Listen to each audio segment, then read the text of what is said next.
Welcome to Nursing 281, and this is your syllabus review for spring of 2016. My name is Sue Simpson, and I'm the lead instructor for this class. So we're just going to go through the syllabus now.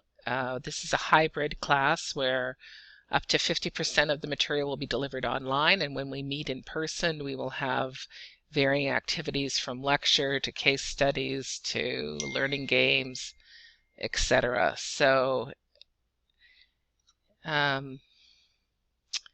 here we go.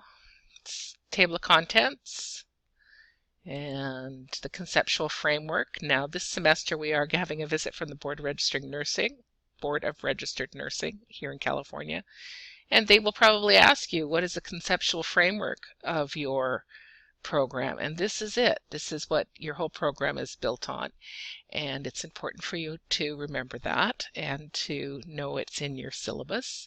And when it takes time for them to talk to you about it and ask about it, you know it. Also that the hierarchy of human needs are the basis for our learning and our program. So we have myself, who's the theory and clinical faculty at Tri-City on Mondays with Rex Batista, Ginny Ryle and Melissa Yeager, a Saturday at Kaiser. Yana Gardner and Tamara Jennings are there on Mondays at Tri-City, and Joan Balahadia is at Kaiser on Wednesday. Here's the course description. The units, like I said, it's a big class, 6.5 units, probably the biggest one you've had, and lots of work has to be put into this. Here's your textbooks. There's nothing new from last semester. What I would focus on here is IGGY. Yes, you do have to read.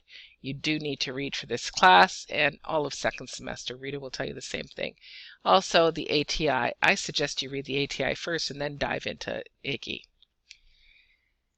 Course requirements, our student learning objectives, and the institutional student learning outcomes are here as well.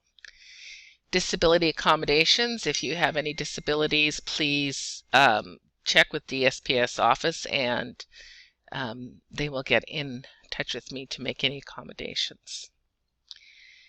Academic integrity, internet access, college support services, beepers and cell phones. Everything's outlined here, as well as tutoring. We do have tutoring in this class. Dr. Burke, Darlene Burke, offers it, and she will post it on Blackboard as to the times and dates that they meet. Your e-portfolio is now through Staff Garden. If you follow along here, move things into it, and they are very good about giving support, so you can actually go right to them about your e-portfolio. There's no points connected to it this semester, but you will be giving it to your clinical instructors for their feedback. So here's our grading information. As with every semester, you must achieve a 75 or better on your examinations, and we have a few. We have 4 exams plus the final, so that's a total of 300 points towards your final grade. You must achieve 75 or better on that. So we also have some other opportunities to get points, which is outside of that 75 that you must achieve on your exams. You will note here that you are taking an ATI exam this semester. It is in pharmacology, and that will be offered near the end of the semester. Please refer to the the ATI tab in Blackboard for information on ATI, and it's a good idea to review that because pharmacology is threaded throughout this course, but you will be tested on all pharmacology, not just the pharmacology of the diseases that we are studying. Here's some important dates.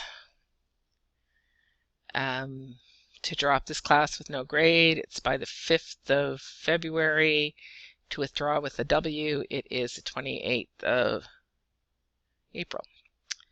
Here are our theory objectives. There's quite a few of them, followed by our clinical objectives. It's a good idea to review these when you're doing studying for your tests, because this is what we're telling you that we're teaching you. Here is the course schedule. It's pretty concise, and it's also on this website. One assignment you will have is a group paper, and you will be writing this with your clinical group. So within the first week, you need to sign up on Blackboard for which ethnic group that you're going to be writing a paper on. We have a well elder assignment, or a super senior assignment, or a living legend assignment, depends who you're talking to, what they want to call it. This is done clinically. You get 12 hours clinical credit for it, plus 100 points towards your final grade. It's important. I'll go over that a little bit more when we're on Blackboard. The clinical evaluation process is done by your clinical instructor, depending on what day of the week you're in clinical, is when you need to have things posted. So if you're in clinical on Saturdays, you have to post by Tuesday, Thursday for Monday, and Wednesday for, or Saturday for the Wednesday groups, pardon me. You can read it right here. What we want to make sure that you do is that you do not add any JPEGs. We'll only take DOT, DOC, RTF, or PDFs, please. The grading rubric is based on your patient prep worksheet. We're going to go over that in clinical as to what we expect, and on Blackboard there's some examples as well. You'll be doing a weekly journal, and we will give you feedback in your threaded journal as well. Please let us know if you're not going to be able to be at clinical by 6:30 in the morning, and your clinical rotations have been given to you.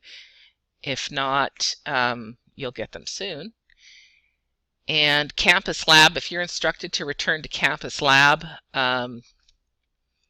you need to make sure that your remediation is done by appointment only. You cannot, I repeat, cannot just show up during open lab and expect to remediate. You must make an appointment with Denise, Nicole, Angelita, or Maria. We have 2 simulation lab days, which are clinical days, and if you look right here, you'll see when they are.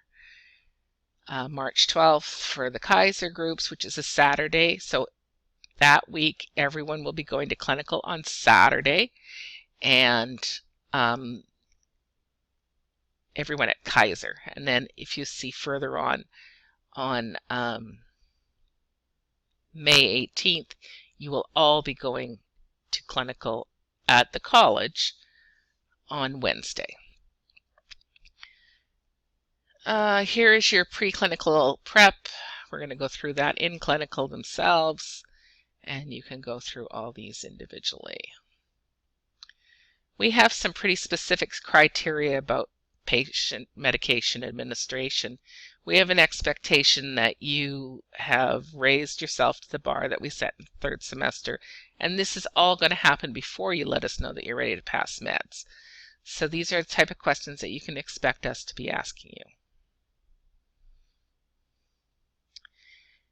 The Kaiser students may be doing the team leader assignment. That's up to the clinical instructors. At Tri-City, we do not do it.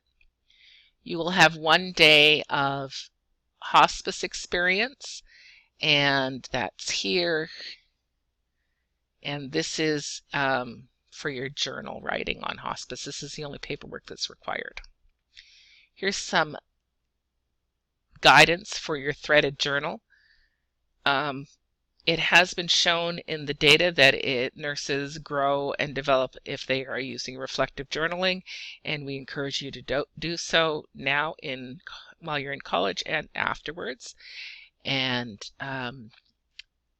reflective journaling is writing in full sentences and paragraphs, and you're journaling about yourself and your experience, not about your patient. You're journaling about yourself. Here are our critical elements for clinical evaluation, and then the final evaluation record. So if you have any questions at all, you can bring them to the first class. You probably are not the only person that has the questions, so we can cover them then.